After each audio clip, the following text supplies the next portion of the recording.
Hello, everyone. How are you? Okay, we're coming into the end of March, and I just want to give you this quick recap. Okay, you know we're in our Thrive in 2025 initiative to reclaim health and harmony. And we started the year in our physical wellspring with nutrition, movement, and now March has been rest and renewal. So we laid the foundation for rest and identifying the 7 types of rest and identifying those, talking about those.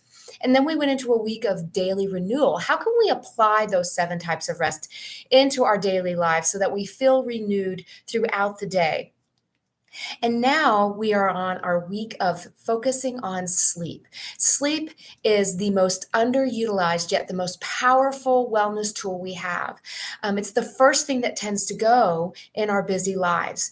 And I've talked to people for 30 years on this topic, and mothers, fathers, people who are working hard, single working adults.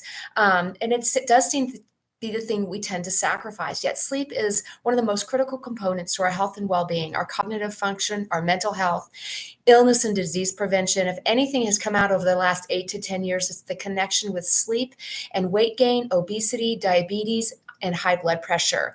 And then when we're tired, our emotional well-being gets taxed because we're grumpy. We're more apt to get frustrated and flare up in anger because that's what happens when we're continually getting less and less sleep. Our patience is diminished. So this week in our focused activity, we're talking about sleep, and our goal is to be getting 7 hours a night. I'm an 8 to 9 hour person, especially during times of real busy, lot of work and things like that. I need my sleep. And I got to tell you, honestly, I learned that the hard way. I spent years sacrificing sleep. Years. And so I now honor it as one of my non-negotiables.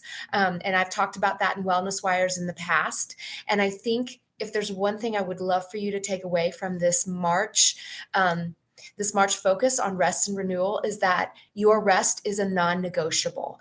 It needs to be inserted in your day in the different ways that we have available to us. So that's my hope and encouragement to you. We're moving from rest into April and May, which is our emotional wellspring, and that's the quality of our emotions. I'm really excited about some of the things we have in store for our APS employee population along these lines, because our emotional wellspring is really one of the things that causes the most conflict in our lives. We're going to start out with talking about stress and burnout.